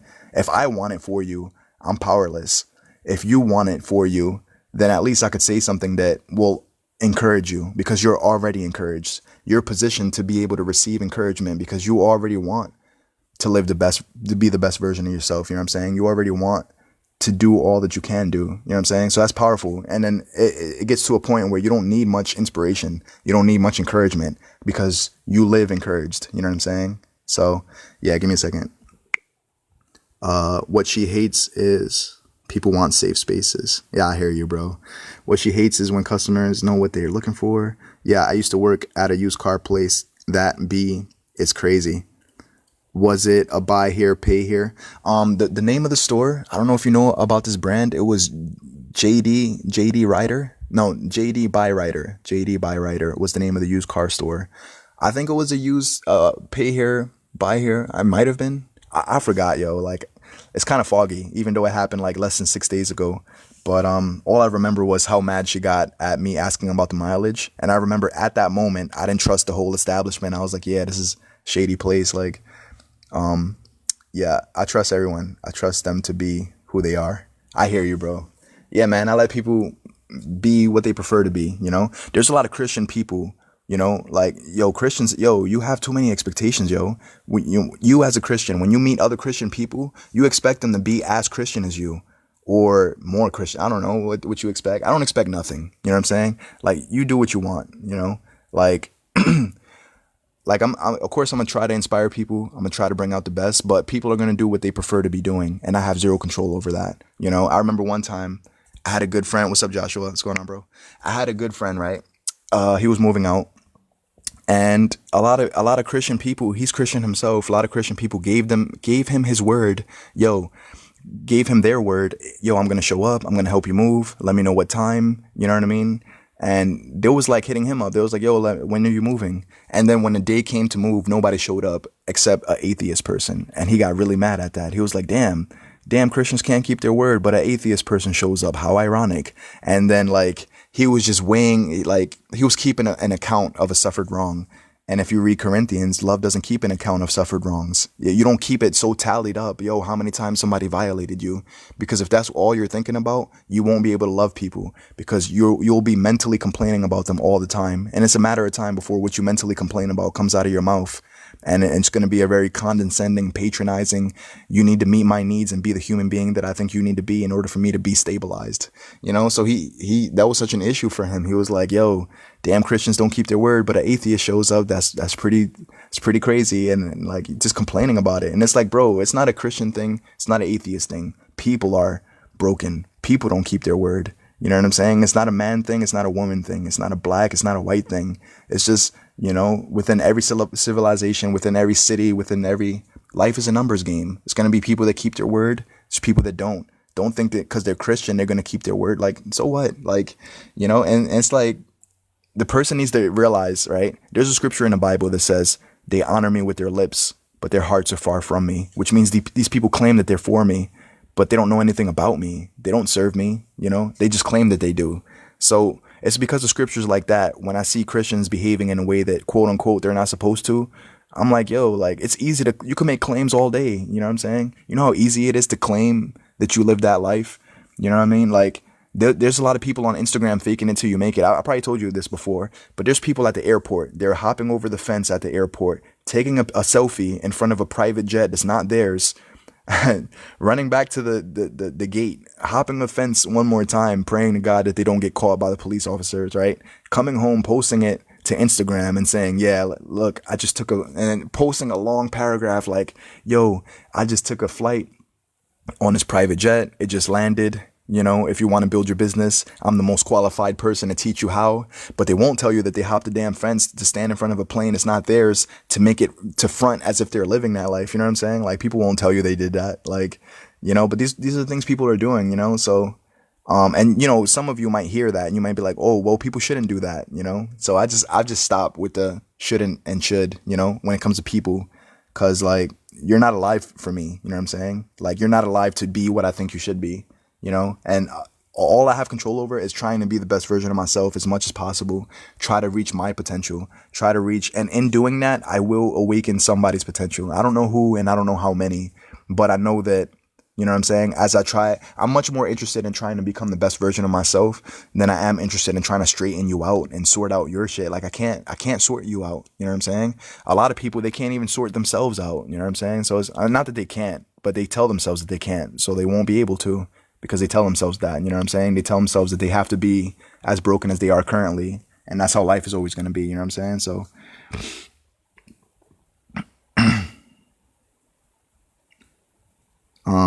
people are always going to be broken. Doesn't matter what religion, background, or gender. There will always be people who never be able to keep their word promise. That's what I'm saying, yeah. It's a people problem, you know what I'm saying? It's not a creed, nationality. It's not a... You know what I'm saying? So that's why racism is so stupid to me. It's like, yo, you black people really think white people are the problem? You white people really think black people... You know what I'm saying? Like, it's, And then, like, when you stereotype, right? Because this is what I used to do, too. Like, not with racism, but, like I said earlier in this podcast, I used to hate my own brother, and I used to hate my stepdad. Anybody I met... Because here's what I hated about them. I felt like they were controlling. I felt like they were impulsively always trying to give me advice that I didn't care to receive. But now I'm in a position where if you give me your advice, I don't have to take it. I don't have to get insecure about you telling me the advice because I know that I have two options, right? I could listen to you or I could go the other way. So a lot of people, I just humor them. Like I just let them talk. You know what I'm saying? And I just let them say what they have to say. And I don't show any resistance towards what they're saying, But I know that when they're done talking, I'm going to do whatever I prefer to do anyways. You know what I'm saying? So I don't have to I don't have to have issues with people giving me advice. You know what I'm saying? And I've come to the realization that if I have to remind you that I have free will, it's not you that's forgotten. It's me. You know what I'm saying? I know sometimes people talk to you like you don't have free will, or they talk to you like you absolutely have to listen to them. But don't you ever forget that you don't have to do shit. Like you don't have to do nothing. You know what I'm saying? Once you really, really understand that and believe that, it will be impossible for someone to make you feel as if you have to. What does it matter how people are making you feel when you know how it actually is? You know what I'm saying? Like, you know that you don't have to listen. So, yeah. Anyways, what's up, Aaron? What's going on, bro? People are broken. Racism is just dull. Get rid of the labels. And what are we? We're human. That's all that truly matters, bro. I hear you. Yeah. Yeah, I've been saying that recently, man. I've been saying, like, before somebody's anything, they're human first. Before they're a disabled, crippled person, they're human first. Before they're, like, mentally retarded, they're human first. Before they're black or white, they're human first. before you are your nationality, your ethnicity, your background. It's the one thing that connects all of us, being human, like regardless of like us speaking like different languages and stuff like that. But yeah, so I know a lot of people don't see it that way, but when they don't see it that way, they're gonna see certain people as like human trash waste, right? These people are filthy. They don't deserve life. Why did God create you? Like all types of stuff like that. This is the type of things we say about people when we're offended by them. Like yesterday, I was on PlayStation and some guy was talking about how someone that I know died. I felt really bad. And I was like, yo, damn, I never got a chance to meet this dude. I mean, we sent text messages back and forth, but I never met him. This girl was like, well, he used to call me a bitch, and like he was on a wheelchair, and then she heard that the cops killed him or something. She was like, oh well, like life goes on. She didn't care that he died because she was offended by him because he called her a bitch like one too many times. And she doesn't understand that the reason he's doing that is because he's broken. Like he probably doesn't have goals, probably mad at God, probably mad at circumstance, family. Like, you know what I'm saying? Like, so that's why when people act out of their minds, I don't take it personal because I know there's something driving that behavior. You know what I'm saying? And if I focus on how you're violating me and you shouldn't, I'm going to like hold you so accountable and make you worse than you are. You know what I'm saying? There's been quite a few people lately that they are messed up people at the moment. They are people that not a lot of people want to deal with. A lot of people have alienated themselves from these people. They cut them off. You know what I'm saying? And I'm like, yo, if I don't love these people, who's going to love them? If I don't talk to these people, who's going to talk to them?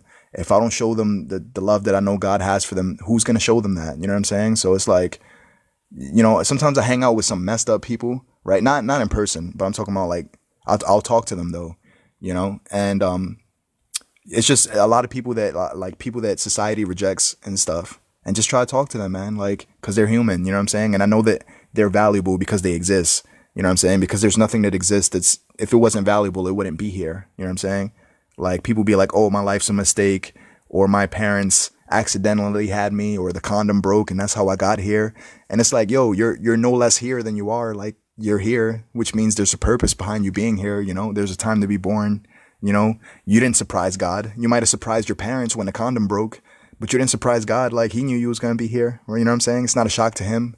So yeah, man. And people take stuff like that and they feel like they have no value because they were an accident and they weren't planned by their parents, or I was conceived through rape, or I was conceived through, you know what I'm saying? It's like, yo, it doesn't matter. You're here now and here you are. And it's like, yo, you still have a purpose. Like, it doesn't mean you don't have a destiny just because of how you was conceived. It doesn't mean you don't have a purpose just because your parents hate each other and they hate you too. Like, you know what I'm saying? So anyways, give me a second. Let me see how much percentage I got. Yeah, man. So anyways, I didn't take this lady personally, by the way. So when she got mad at how many, like I was wondering how much mileage was on a car, she got so mad. But yeah, like John said, he was like, salesmen don't like when customers know what they're looking for. So, but anyways, so yeah, man, having goals, it really helps, it helps not to be bitter. And every time you get mad, if you ask yourself, what the hell does my anger in this situation have to do with my goals? Or what does it have to do with the things I want to accomplish? You'll find yourself getting less and less angry because you'll realize the shit that you're mad at has nothing to do with what you want to accomplish. You know what I'm saying? And some of you might be like, yo, but I don't want to accomplish anything. I don't have a goal. Like, you got to find something, man. You got to find something you're passionate about, because it's going to be the only thing that you use to fight off, what's the word? Give me a second. I can't even say this word. Malevolence, evil. You know what I'm saying? Like the injustice of the world. You can't straighten that stuff out, but you can become the best version of yourself. And in becoming the best version of yourself, like you'll find some peace in doing that. It'll be an endless pursuit to self-mastery, being the best version of you. Cause like you can't compel another human to want to change anything. I mean, you could try, but there's a lot of things with that. Like I was in another situation, right? I remember I was talking to somebody and he was talking about how messed up the system is, and President Trump this and President Trump that and government this and that. And some guy came in the room, right? And he was listening for a moment of what we were talking about. And he was like, do you know what that makes you if you complain but you don't try to find what the solution is? He was like, that makes you a lazy ass person, in my opinion. He said that to this person, and he doesn't even know this person. He knew him for under 3 minutes, and he felt like he was qualified to say that to him. You know what I'm saying? Like he had built enough rapport to make such a crazy, like, well, you have free will and freedom of speech. But the thing is, you can say what you want. Of course you can. But there's certain things that other people are not going to believe that you have the right to say, because they're like, yo, who the hell are you? I met you 2 minutes ago. You think you're going to like tell me what to do or what to think, or, so the guy, like, he was expressing how the government, like, it's not as good as it could be. And the other guy was like, yo, so what's your proposal? Like, what do you propose the world does to fix that? The guy was like, I don't know, man. I don't have any solutions. And he was like, well, then why complain? The guy was like, well, why complain about anything? Like, aren't you wasting your time complaining? And it was a very, like, condescending, like, and yo, it just, I could tell the energy in the room, like, it switched. And I know my friend, like, I know how he felt hearing that. You know what I mean? So the guy left eventually. And then he was like, oh, Rob, that's your friend? I'm like, yeah, that's my friend. He was like, yo, I was about to kick that dude out of the room, man, because, like, his energy was, like, weird. Like, who is he to say that? I was like, I know exactly how you felt, dude. And that's the thing. Like, we try to tell people things without knowing that from their perspective, who the hell are we to say anything? Like, if you just met, you know what I'm saying? Like, if you're smoking, right? Like, I say this a lot, right? But if you're smoking and I come up to you in the street, like, yo, do you know the Lord doesn't want you doing that? Or do you know that you shouldn't be doing that? Your first instinct is, yo, who are you, man? Like, do I know you? Like, why are you talking to me? You know what I'm saying? Like, a lot of people are like antisocial and they don't want to, most people, right? Not everybody, but a lot of people, they only give a damn about themselves. There's maybe 10 to 15 people that they give a damn about, family, including friends. And then usually after that list of people, it's like F the world. You know what I'm saying? I care about me and the 15 people that mean something to me, and everybody else, go F yourself. Like, that's a lot of people's perspective. And that's why when you come up to a random smoker in the street telling them, hey, you shouldn't be doing that, they're like, okay, dickhead, I know that I shouldn't be doing that. What's your point? Like, why are you coming up to me? You know what I'm saying? Because the first thing that you said to that person was, it was like a reprimandment. It was like, hey, like, wagging your finger at somebody and saying, hey, you shouldn't be doing this. And people are like, yeah, but like, who are you? So until you build rapport and build a friendship, this is why when, like, and John, I'm sure people try to sales pitch you in your inbox on Facebook. People try to, like, hey, you want to join my team, my business? It's like, yo, who are you, man? I don't know you. Why would I make you my business partner? I don't know you from a hole in a tree. Like, you know what I'm saying? Like, you don't know anything about me. And people think that, and then people, they question, man, how come nobody's talking back to me? How come nobody's like responding to my messages? How come nobody? It's like, bro, nobody knows you. Your first sentence to another person was, hey, do you want to buy my product? No, I do not. You know what I'm saying? Not without knowing you. Like, how do I know? And you don't even know that your product is worth something to another person. A lot of people get into marketing, right?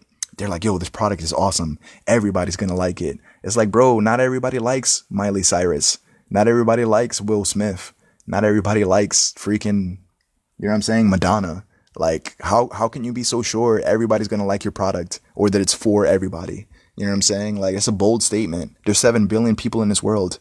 You know what I'm saying? Like, as many sales as Minecraft made, in Grand Theft Auto 5, I think Grand Theft Auto is a great video game. It's very entertaining, but not everybody's going to like it. As good as it is and as many sales as it made, not everybody's going to think that that's a game worth their time playing. You know what I'm saying? So when you get into business and you think that everybody should just join your business, it's like, why? Like, and people won't join your business if they think that it's only in it, something in it for you, because only you benefit if they join. But when they think there's something in it for them, that's when people join business, when they have certainty. You know what I'm saying? Like, because the reason people are not joining businesses is only one word: uncertainty. They're uncertain as to whether the product actually works as well as is advertised, whether they'll make any money selling the product, like whether, like, people don't trust these affiliate schemes or whatever they call it pyramid schemes, affiliate marketing, but everything is shaped like a fucking triangle. You know what I'm saying? With the boss at the top, everything is like, any job that a person has, there's somebody at the top. But people call it a pyramid scheme. What they're really saying is, I don't want to recruit people. I don't want to I don't want my livelihood to depend on how many sales can I make in a week, because that gives me anxiety and it makes me stressed, and I'm not a salesman. You know what I'm saying? So, and then, the crazy, I've always been wondering this, well, not always, but lately, I'm like, yo, how many people say I'm not a salesman, but they would have been an amazing salesman because they don't understand the psychology behind sales. That psychology behind sales is not, yo, I'm going to beg 1,000 people to be in my business and maybe at least 100 will join. And the psychology is, you know what I noticed? Some of the top like recruiters, they're not even recruiting. I see them on Facebook saying, yo, I made $2,000 this week, and they post a screenshot. Next week happens. I made $10,000 this week. They post a screenshot. They have cash. They're at a restaurant. You know what I'm saying? And everything in between is like, yo, this business changed my life. Now I'm able to afford lunch all the time. I don't have to make a home cooked meal and then bring it to work because I can't afford to buy lunch while I'm at work. Goodbye to those days. Like that's how they advertise their business, by showing proof that it works, because they become a living example of how much money can be earned. You know what I'm saying? Like one of my good friends, like I talk about him a lot, the guy who makes $10,000 a month on average, he becomes an example to people on what's possible, and people join because they see possibility for themselves, because they see it in somebody else, and they're like, yo, if he could do it, maybe I could.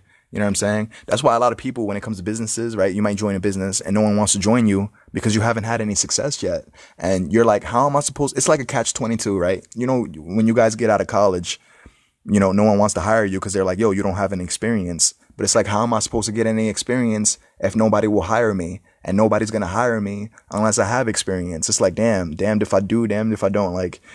So it's like, someone's got to take a risk on that. So that's why when you get into business, people don't join you right away because they think they're taking a risk, because they don't see potential inside of you because you haven't made a sale yet. But yet you're trying to convince everybody else they're going to make a sale. They're like, well, how come you haven't made a sale?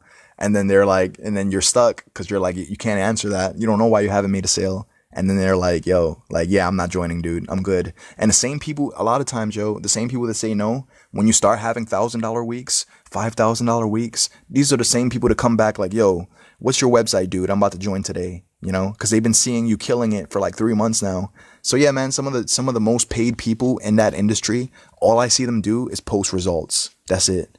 They don't even talk about their business opportunity or the benefits or the compensation plan. None of that. They just post results that they're killing it, and curious people comment, and then curious people convert into a sale just because the outsiders looking in, they see what's possible for themselves because they see what you've done for themselves, and that becomes an inspiration towards other people. You know what I mean? So that's why, and that I think that relates to everything, like when you become the best version of yourself and you get around people start to think things are possible for them. When you're level-headed and calm and you don't flip out about everything, they start to question why they're so angry, and maybe they could have your level of calmness. You know how many people within the last couple of weeks told me that whatever I have, they want my Zen-like mentality, like they want to have that, because me caring about my potential, it's almost like I'm giving people permission to like live out their potential, and without directly saying what they should be doing. I spend zero time telling other humans what they should be doing, or what they ought not to be doing, or what they must do, or what they're under obligation to do. You know what I'm saying? Like if I meet somebody right now who's 45 years old and he lives with his mom, I don't have an opinion on that. Like I might ask him, hey bro, are you doing what you prefer to be doing? He's like, yeah. I'm like, all right, well then I have no advice for you. You know what I'm saying? Like live with your mom another 50 years if that's what you want to do. But just know that, like you don't have to, of course, that like there's potential, but, Jordan Peterson, right? He's been talking a lot about, the story of Abraham, I believe, in the Bible. He was like in his mom's tent or something like that, mom's basement. It wasn't his mom's basement, but he personifies it that way for like 80 years. Can you imagine someone, they live with their mom for 80 years, 85 years, or however long. And God's like, you know what? Go on an adventure, man. Leave your comfort zone, leave what you're comfortable with, and go journey out, And as soon as he does that, crazy things start happening. I think something like his wife got kidnapped, someone he loves died. I think he became a prison, like all types of weird stuff. And he was like, yo, man, it was safer in my mom's basement. Why the hell did I leave? You know what I mean? But, and, so yeah, man, but some people, they just, they want to be comfortable all their life, right? And they don't like adventure, because with adventure comes a lot of risk, and with risk comes disappointment. And I should have known better. And why did I join this business? And why this? And man, I should have just stayed. But, the crazy thing is, but people will justify buying a $750 pair of sneakers. And that's how I know that people are not logical. They're emotional. Every decision they make usually is based on emotion. You know what I mean? They have an emotional connection to that $750 pair of sneakers that in their mind, they mentally justify buying it, even though they don't have the means to buy it, but they save for like 4 months until they can afford it because they like what they think that sneaker is going to do for them. They think that it's going to make them look cool amongst their peers, or now they have social currency and now they look like a big shot. Now they look like, you know what I mean? So they're not even buying the sneaker. They're buying whatever they think other people like. They're buying it because they think it validates them in society and it lifts them up somehow. So they justify the purchase because they want to look cool. They want to, you know how many people buy a drop top or a Lamborghini, not because they give a damn about Lamborghinis, but because they want to be seen driving it. You know what I'm saying? It's like becomes a prideful thing. Like, I'm going to put my top down and I'm going to drive through my old neighborhood, and hopefully everybody who's standing in the corner 20 years ago is still in the same corner, and you're going to see how successful I am. You know how many people, their passion for being successful is only so that you could make people shut up, like the 5 or 6 people who told you was never going to be nothing. And then the only reason you want to be successful is to shut them up because they don't believe in you.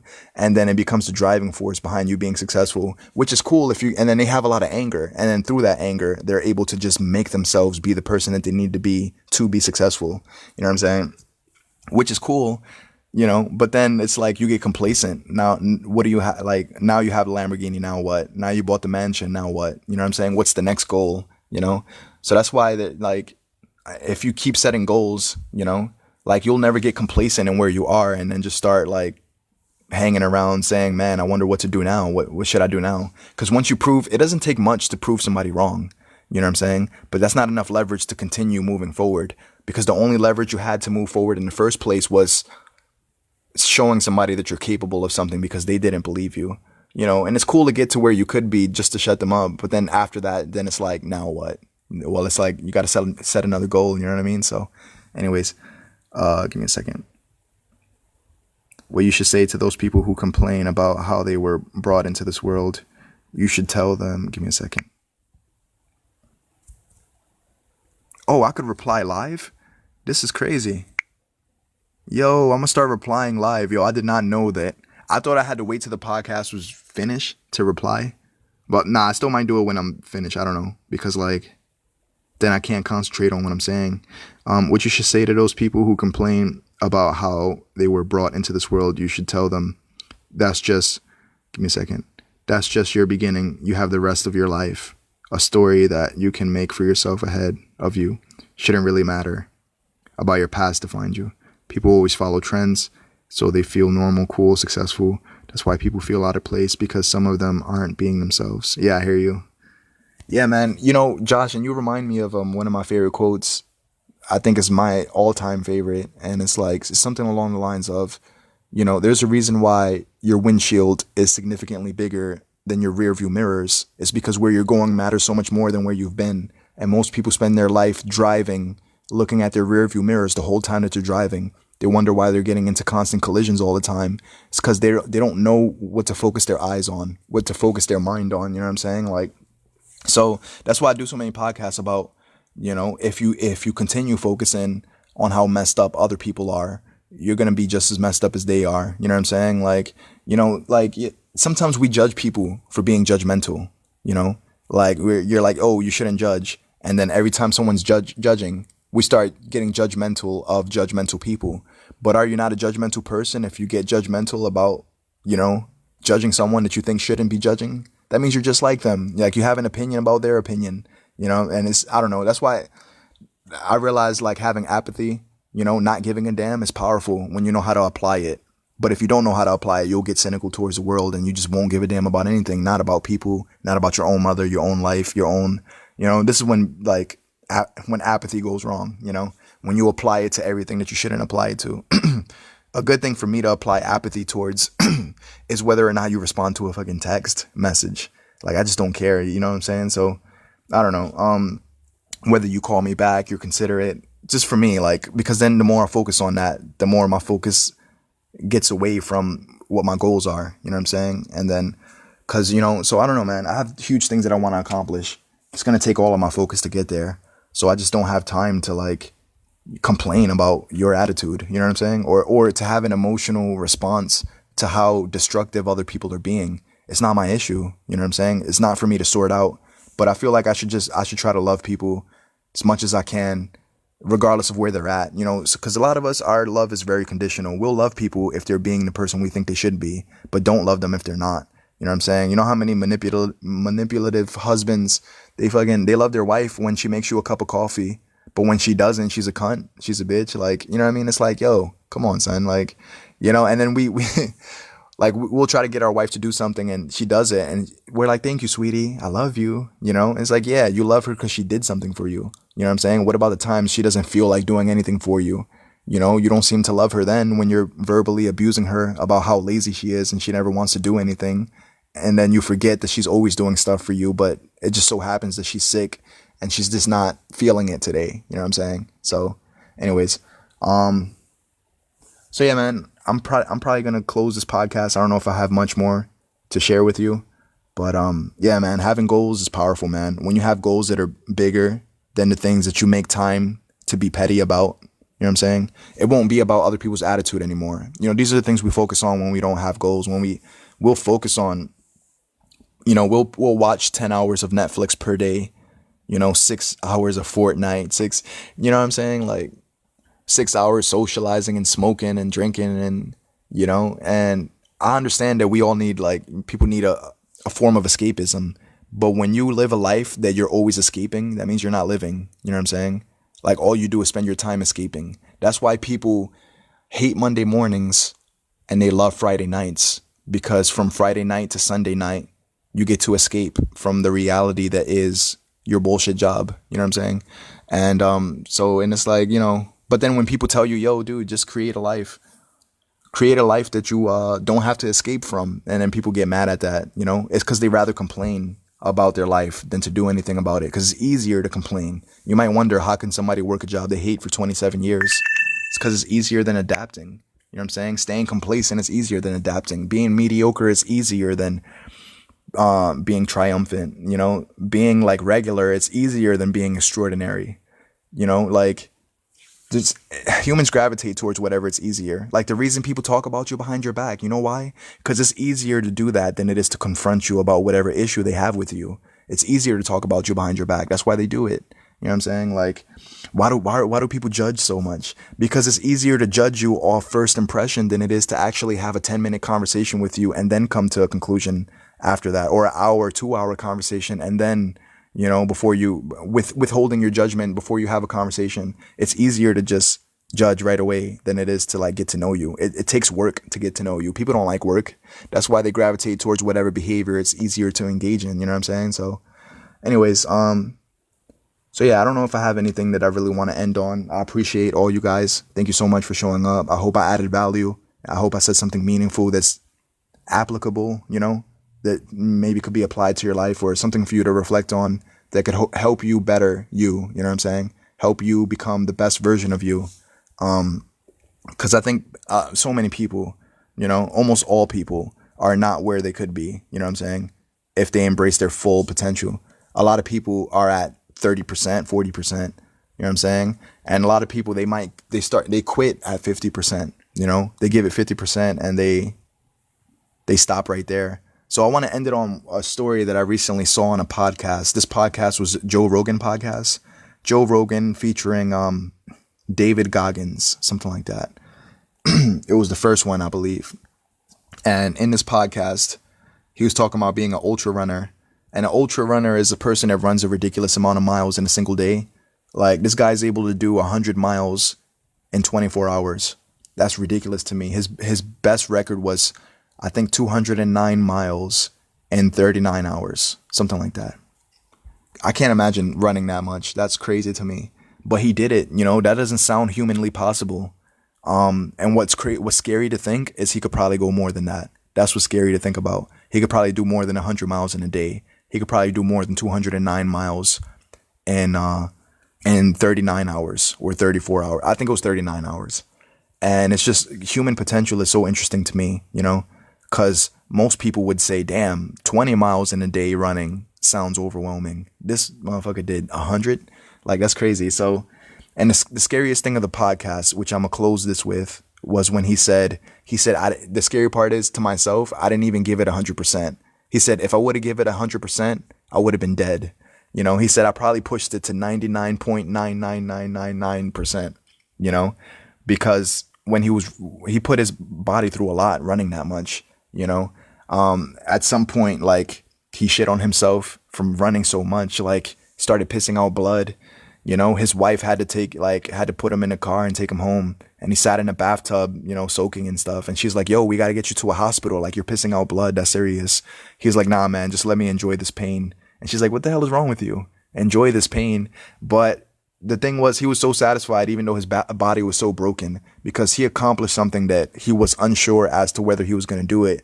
Because he did 100 miles in a day. When he did 70, he stopped and he thought that he was done. And he didn't know that he had another 30 more in him. And he was just pleased with himself to know that he's capable of more than he thought. So that was the scariest part of that podcast. He said, I didn't even give it 100%. And if I would have, I probably would have been dead. Shit is crazy, man. Such a great podcast. I hope you guys check that out. It's Joe Rogan featuring David Goggins. And yeah, man. So I'll leave it on that. And yeah, that's pretty much it. See you guys next time. I intend, I'm going to leave it like this. I intend to do a podcast tonight. Hopefully it happens. I don't know. But I want to talk about money and how no one wants to have it. And I just, just the weird, what you call it? The weird philosophies that people have about money, like they think it makes them evil to want more. And I want to explain why I don't think that's true, hopefully in tonight's podcast. If not, definitely tomorrow. So love you guys very much and see you on the next one, man. Take care.